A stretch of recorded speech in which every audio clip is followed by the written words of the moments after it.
Coucou.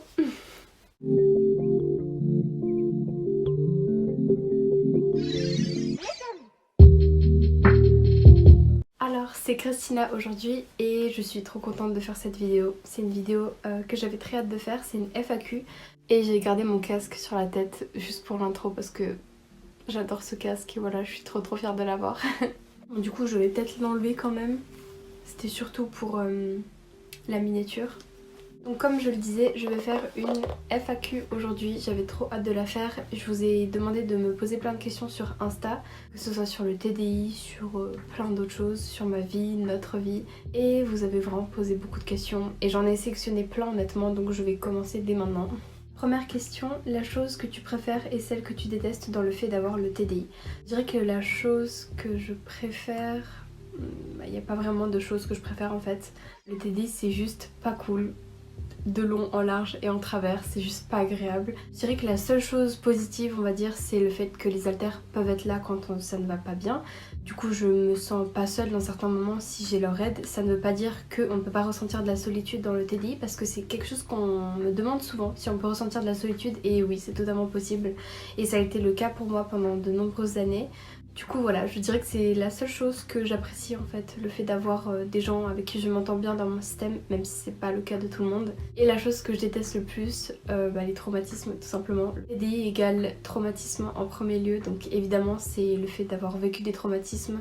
Pas cool, j'ai traversé beaucoup de moments difficiles et de toute façon quand on a le TDI, qu'on le développe dans l'enfance, on a beaucoup de chance par la suite de vivre des choses traumatisantes et d'être dans des relations toxiques par exemple. Ça conditionne un peu la suite des événements et ça n'a pas raté pour moi. Ça s'est mal passé au collège, ça s'est mal passé au lycée, ça s'est mal passé après le lycée, donc ouais, voilà. Deuxième question, est-ce que ta famille est au courant de ton TDI ? Et oui, ma famille est au courant, sauf ma mère. Et tout le monde est au courant sinon, mon père, mon frère, ma soeur, aussi ma tante, enfin une de mes tantes, un de mes oncles, des cousins et cousines sont au courant aussi. Troisième question, est-ce que entre haltères vous vous considérez comme des frères et sœurs ? Ça peut être le cas dans certains systèmes, mais ce n'est pas le cas pour nous. On se considère ni frères ni sœurs. On a plutôt des relations amicales entre nous, entre la plupart d'entre nous. Par exemple, Misty, je la vois vraiment comme une sœur ou un peu une grande sœur ou une tata, je sais pas trop. Chat voit Violette et Misty comme des mamans. Je vois aussi Violette comme une maman, honnêtement. Donc ça dépend de chaque altère en fait. Ruby, je la vois comme une amie très proche. Donc on a des relations différentes entre chaque altère, mais pas des relations fraternelles. Ensuite, quatrième question, est-ce que tu partages une mémoire commune avec certains alters? Et en plus c'est une question qui m'a été posée par une fille, je sais pas si je peux dire ton nom, je sais pas si tu verras cette vidéo là, mais je suppose que oui si tu m'as posé la question là, mais c'était une fille qui était dans mon lycée avec moi, donc ça me fait trop plaisir vraiment, donc coucou à toi si tu te reconnais pour la question là. Et non, on partage pas de mémoire commune avec les alters. On a chacun une mémoire différente parce qu'en fait il y a des barrières amnésiques tout simplement pour nous protéger des traumatismes, ce qui fait que je ne peux pas me souvenir de ce que font les alters quand ils frontent et eux ne peuvent pas se souvenir de ce que je fais quand je fronte, à moins qu'ils soient plus proches du front, qu'on soit en co-conscience, ce genre de choses, mais sinon non, on n'a pas du tout la même mémoire. Par exemple quand j'étais à l'école, quand un alter frontait et qu'il n'avait pas appris le cours, que c'était moi qui l'avais appris ou Violette, en général c'était toujours moi ou Violette qui apprenait les cours, cet alter là pouvait être vraiment dans la merde parce que du coup pendant les contrôles, s'il n'a pas lui-même appris les cours et que c'est un autre alter qui l'a fait, il ne peut pas avoir les connaissances. Donc ça nous est déjà arrivé, ça a été pas si courant que ça, mais c'est déjà arrivé que des alters qui étaient jamais allés en cours ou n'avaient pas du tout appris les cours frontent pendant des contrôles ou ce genre de choses à cause de dissociation ou de trigger, et ça met vraiment dans la merde. Du coup c'est pour ça qu'on peut avoir des capacités totalement différentes aussi, que ce soit pour l'apprentissage des cours, pour des talents naturels qu'on pourra avoir, par exemple dans le dessin, la musique, on est tous différents là-dessus parce qu'on est vraiment des personnes différentes. Cinquième question, hi, je voulais savoir à quel âge tu avais eu un diagnostic, je sais que ça peut être long parfois. Pour nous on a eu un diagnostic quand j'avais 18 ans, donc il y a 2 ans maintenant, et j'ai eu un deuxième diagnostic, en fait c'était pour vérifier que j'ai bien le TDI, il y a quelques mois, donc voilà. 6ème question, un alter peut-il changer de rôle? Et oui, c'est totalement possible. D'ailleurs assez courant, très souvent j'ai vu des haltères persécuteurs devenir de très très bons protecteurs, que en général ils peuvent être plus hargneux, violents, et du coup ils font de très bons protecteurs pour protéger le système si jamais il y a des agressions extérieures. Voilà. 7ème question, feras-tu des live Twitch où tu parles et en même temps tu fais du gaming? Ça c'est une question de ma petite sœur. Donc Lola, si tu passes par là, je t'aime. Ouais, c'est totalement prévu. D'ailleurs j'ai un setup ici, comme vous pouvez le voir. Bon, j'ai pas tout ce qu'il faut pour mon setup, mais ça va arriver le mois prochain. Et je ferai d'ailleurs, j'ai décidé que je ferai un unboxing sur YouTube de tout ce que je vais avoir pour mon setup. J'ai trop hâte. Et du coup, on organisera pour la nouvelle année tout un planning pour faire des lives TikTok ou Instagram et des lives Twitch où je jouerai à des jeux ou alors je ferai je sais pas d'autres trucs, je ferai sûrement des doudous, je fabriquerai des doudous, je jouerai à des jeux tout en parlant avec vous, TDI et autres. Donc voilà, je pense que ça peut être méga cool. Donc voilà, j'ai trop hâte. 8ème question, quel est l'alter que tu connais le moins? Je dirais que l'alter que je connais le moins c'est Snake ou Willow.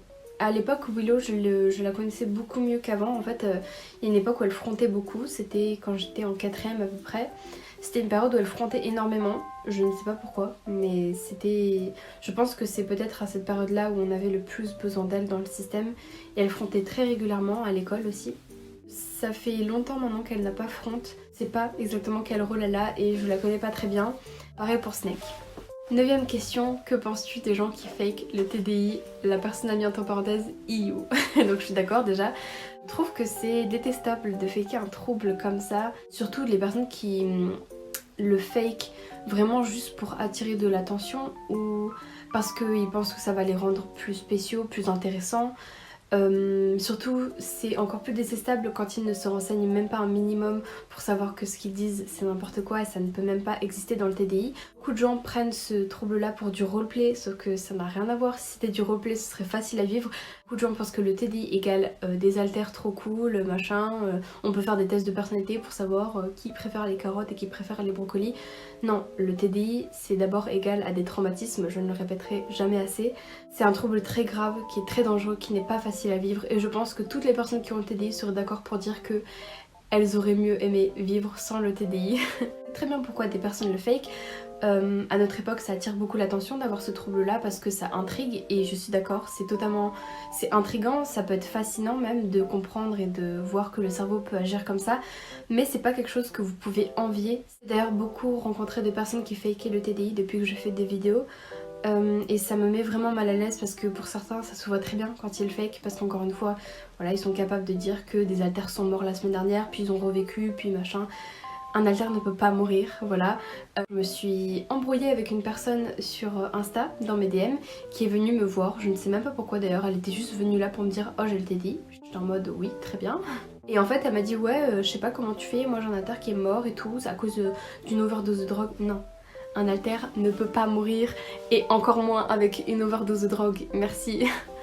Et la personne du coup m'a traité de menteuse, de personne corrompue, qu'elle allait se plaindre auprès de moi pour ruiner ma réputation parce que j'étais une mauvaise influenceuse, je sais pas quoi, parce que j'ai osé lui dire que ce n'était pas possible dans le TDI ce qu'elle me racontait et que du coup je savais très bien que soit elle fakait, soit elle avait peut-être vraiment ce trouble cette personne là, mais en tout cas elle n'était vraiment pas renseignée. Donc personnellement je pense qu'elle fakait comme beaucoup d'autres se sont mis à faker devant moi. En plus je trouve ça tellement horrible. Comment tu peux faker un trouble aussi grave devant une personne qui a vraiment ce trouble là? C'est comme si tu te foutais de ce qu'elle avait. Je trouve ça mais tellement impoli en fait. C'est irrespectueux tout simplement. Voilà mon avis par rapport aux personnes qui fake. Et je pense que j'en ferai vraiment une vidéo. Et je ferai aussi une vidéo, c'est prévu. Ah oh, je me suis fouettée avec... ce truc. Bref, je ferai aussi une vidéo sur mon avis sur l'autodiagnostic des troubles mentaux et voilà, j'en ferai une vidéo. Voilà. 10ème question, c'est possible qu'un alter se fasse sans raison spéciale ou même sans traumatisme?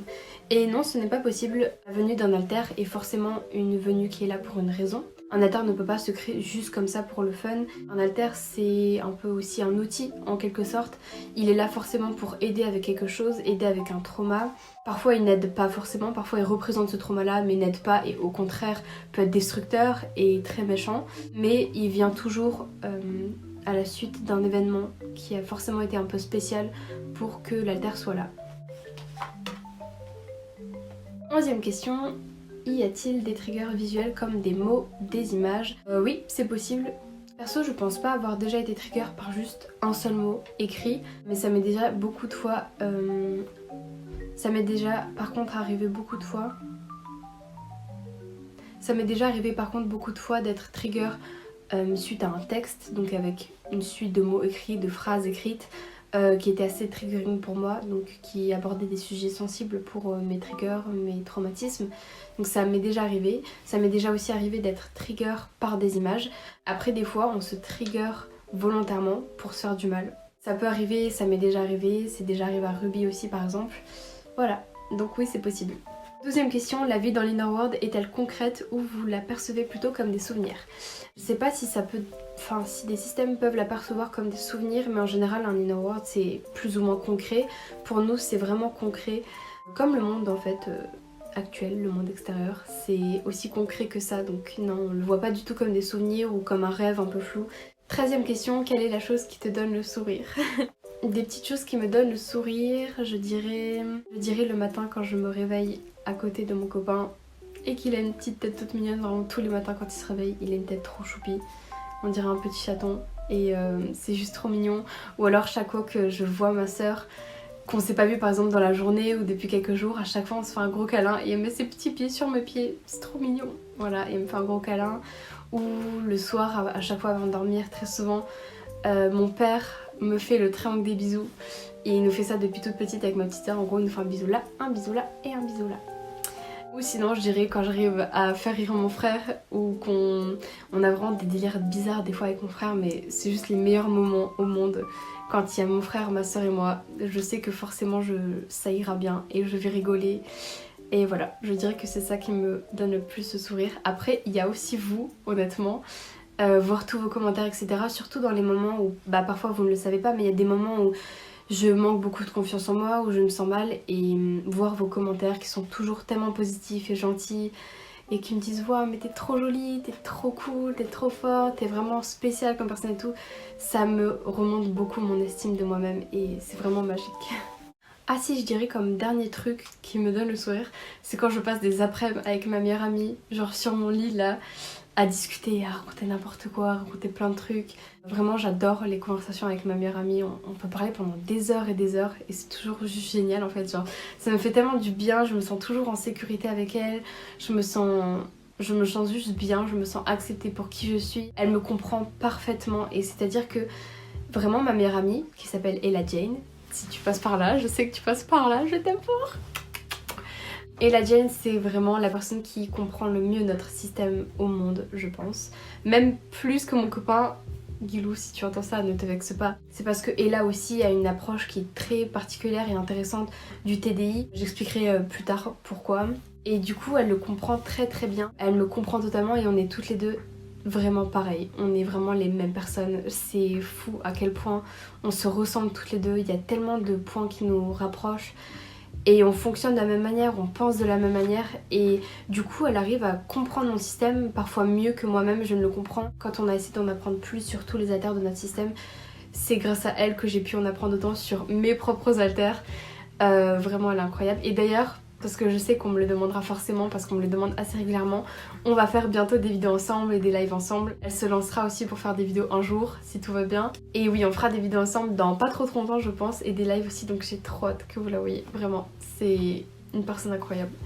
14e question, envisages-tu de faire des vidéos sur la couture ou la fabrication de doudous? Et oui, c'est totalement prévu. J'ai toujours voulu faire des vidéos unboxing, des vidéos machin, des vidéos création. Après tout, les premières vidéos que j'ai regardées sur YouTube, j'avais genre 12 ans, un truc comme ça, et c'est des vidéos DIY. Voilà, si vous connaissez Bethany Mota, bon, dit en français, c'était une youtubeuse américaine, c'est toujours une youtubeuse américaine, mais elle fait plus vraiment le même contenu qu'avant, mais c'était vraiment la reine des DIY et des trucs comme ça. Donc je vous montrerai toute ma routine de doudou, comment je fais, comment je les prépare, comment je fais les colis, comment je les envoie, etc. Je vous ferai tout ça. Je sens que je suis surexcitée, c'est vraiment abusé, et ça vous savez pourquoi je suis surexcitée? Parce qu'il y a Ophélia qui est très proche du front, c'est toujours Christina, mais elle est très proche. J'ai l'impression qu'on qu'on est en... comment ça s'appelle? J'ai oublié le mot.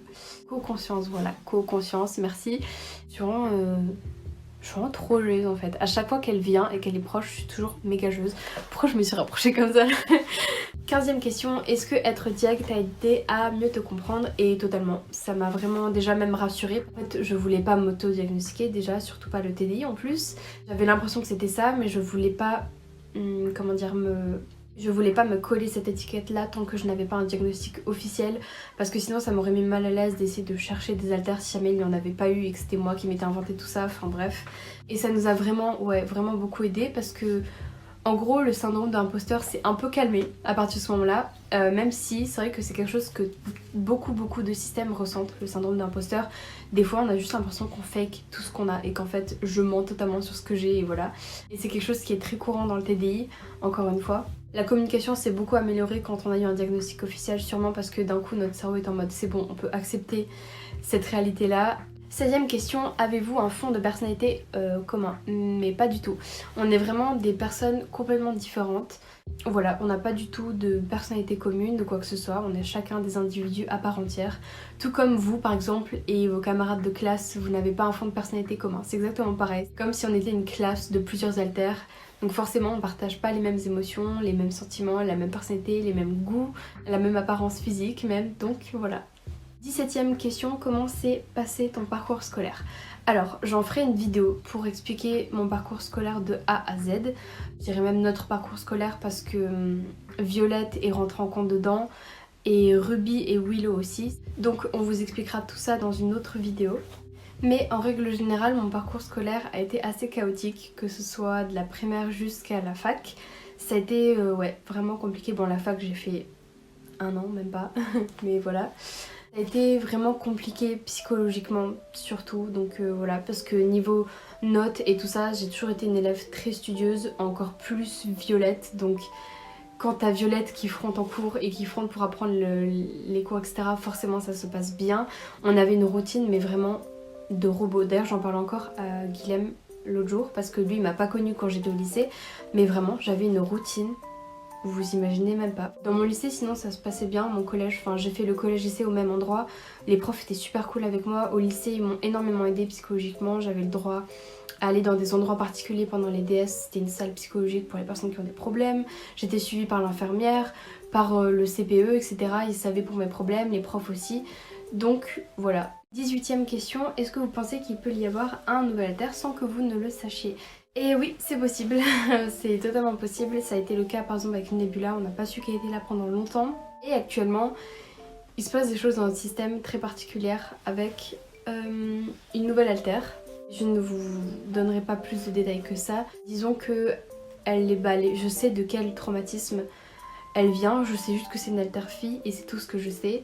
Mais je vous parlerai d'elle quand on se sentira prêt à en parler, surtout quand on en saura plus pour elle, qu'on aura réussi un peu à l'aider avec ma meilleure amie et moi-même. On va essayer de communiquer avec elle et surtout Ciel qui joue un gros rôle dedans parce que comme vous le savez peut-être, si vous avez vu sa présentation et j'ai parlé plusieurs fois d'elle, c'est la seule à pouvoir aller partout dans notre monde intérieur et elle a pu aller la voir. Ça fait à peu près 1 an que je sais qu'elle est là. Mais je n'étais juste pas totalement sûre et maintenant je sais que c'est sûr, voilà, suite à des événements qui se sont passés.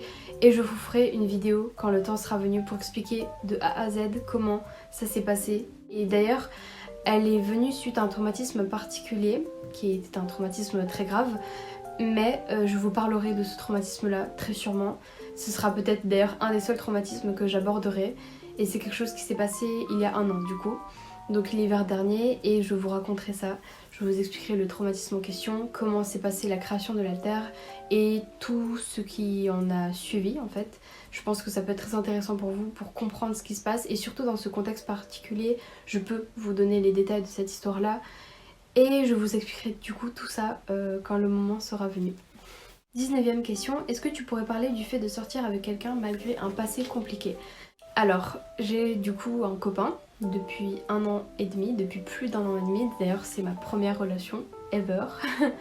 Et donc il est sorti avec moi qui a un passé compliqué et je suis sortie avec lui qui a aussi un passé compliqué. Le conseil que je pourrais te donner c'est déjà d'avance si tu sais que cette personne a un passé compliqué, il faut que tu te sentes capable de pouvoir endurer ça, parce que mine de rien c'est vraiment pas toujours simple de sortir avec une personne qui a un passé compliqué.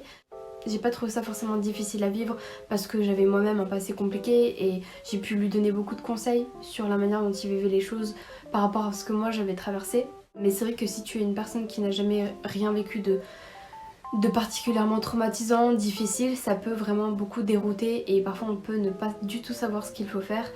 Il y aura des moments qui seront sûrement très difficiles où cette personne-là aura des crises d'angoisse, aura des moments de dépression sévère, aura des moments où elle sera vraiment au plus bas, peut-être même suicidaire. Et ça peut être très très compliqué à gérer ce genre de moments-là. Je pense qu'il faut que tu sois absolument toujours patiente avec cette personne-là et que tu communiques énormément. Ça ne peut pas bien aller si vous ne communiquez pas. Il faut que tu communiques pour savoir ce qui peut trigger cette personne-là, ce qui peut lui faire du mal. Que tu saches à peu près les traumatismes qu'elle a pour ne pas aborder des choses qui seraient en lien avec ce genre de traumatisme pour la trigger, enfin pour éviter de la trigger. Et puis tu peux aussi essayer de te renseigner si cette personne-là par exemple a un trouble spécifique, te renseigner sur ce trouble-là, sur ce qui fait du bien pour ce genre de personne ayant ce trouble, sur ce qui peut aider. Toujours essayer de faire attention aussi à la personne avec qui tu sors, vraiment de faire attention aux petits détails, comment elle réagit face à certaines choses extérieures, intérieures, dans votre maison, peu importe. Ce qui semble lui faire du bien, les petites micro-réactions qu'elle peut avoir à certains stimuli. C'est beaucoup d'observation, de communication et je dirais que c'est vraiment comme ça que tu peux aider la personne et avoir une relation saine avec elle. On peut très bien avoir des relations saines avec des personnes qui ont des troubles, le TDI, le trouble borderline, schizophrénie, dépression, peu importe, on peut avoir des relations saines. Après si la personne est toxique en elle-même, bah voilà, ce sera la faute de cette personne-là. Mais ces troubles-là n'empêchent pas du tout d'avoir une bonne relation. Et dernière question, ça fait déjà quand même 20 questions. Aimerais-tu continuer tes études? Et la réponse est non. J'espère ne jamais avoir à reprendre des études parce que ayant le TDI c'est très compliqué de suivre des études, c'est quasiment impossible en fait. Quand je dis que c'est quasiment impossible, c'est en tout cas pour notre système et pour beaucoup même d'autres systèmes, surtout à la fac. Au lycée c'était pas si compliqué que ça parce qu'il y a quand même un rythme, un cadre, sachant que j'étais dans une école privée catholique du collège au lycée. Il y avait vraiment une ambiance très maternelle, tout était contrôlé. Alors qu'à la fac, c'était d'un coup le grand vide. Donc déjà sans TDI, ça peut énormément perturber et ça peut du tout ne pas vous correspondre. Alors imaginez quand vous êtes avec plus d'une dizaine d'autres personnes dans votre tête, c'est très compliqué. Surtout que quand j'ai commencé à la fac, ça a été la période de ma vie où j'ai été le plus mal psychologiquement. Donc ça ne pouvait que mal se passer en fait. Et du coup, étant donné que j'ai refait... En fait j'ai fait 2 années de fac. La première où je n'ai fait qu'une semaine et la deuxième où j'ai fait tout le premier semestre. Chaque fois ça s'est mal passé, maintenant ça me traumatise un peu. Chaque fois que je dois passer à côté de cet endroit-là, ce qui arrive très rarement mais quand même. Ou même juste de monter dans un des bus qui mène à cet endroit-là, j'ai toujours cette boule d'angoisse et de stress. J'ai vraiment développé une phobie scolaire que j'avais déjà avant. Donc forcément ça pouvait pas bien se passer.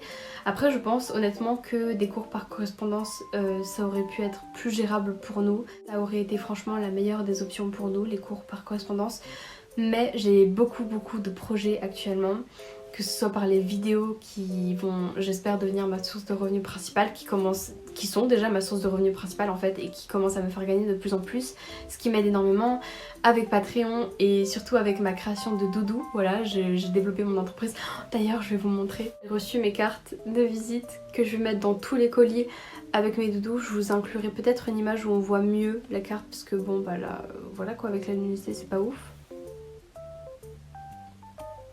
Enfin bref, du coup ça se développe de plus en plus cette entreprise de doudou et j'adore faire ça, ça commence à vraiment bien marcher aussi. Donc voilà, et j'ai énormément d'autres projets qui vont venir à côté, des projets très importants. Donc je compte bien en faire de tout ça mon métier et ne pas avoir à retourner à la fac parce que ce n'est pas ce qui nous correspond en tant que système. Du coup c'est vraiment la meilleure option pour nous plutôt que les études, sachant que... j'ai beaucoup aimé en soi étudier au lycée, même si encore une fois je dissocie la partie santé mentale et juste études. J'ai beaucoup aimé le lycée, je m'en suis très bien sortie, j'ai eu des très bons résultats.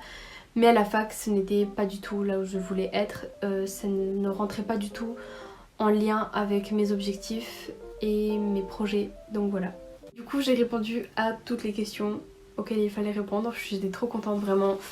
J'adore faire les vidéos FAQ, je pense que ça se voit. Vraiment j'étais trop contente de la faire. Si vous avez n'importe quelle question, n'hésitez pas à les mettre en commentaire. N'hésitez pas à aller voir dans la barre d'infos tous nos réseaux sociaux, donc Instagram où tous les alters postent en général, bon pas tous mais voilà, on est beaucoup à poster dessus et on poste assez régulièrement. Sur TikTok où on poste des vidéos aussi, sur Patreon. Le Patreon c'est une plateforme où il y a plusieurs abonnements que vous pouvez choisir, que j'ai créé, qui vont d'un prix très bas de 2 à 5 € jusqu'à beaucoup plus, tout dépendant de ce que vous voulez avoir. Vous pouvez avoir accès pour les prix les plus bas, les abonnements les moins chers, à notre Discord privé et c'est trop cool parce que du coup on est pas mal de personnes dessus et vous pouvez du coup là-bas voter pour les prochaines vidéos, partager plein de trucs, apprendre beaucoup plus sur nos haltères et tout ça, donc c'est génial. Un abonnement aussi qui est très pris, c'est l'abonnement avec les lettres. Je vous envoie une lettre chaque mois avec des petits cadeaux dedans et n'importe quel haltère peut écrire cette lettre là et on vous fait une update de notre vie privée. Donc n'hésitez pas à checker ça. Donc je vous fais plein de gros bisous et on se retrouve la semaine prochaine. J'ai trop hâte de vous revoir, j'ai trop hâte déjà de filmer vos prochaines vidéos. Bisous!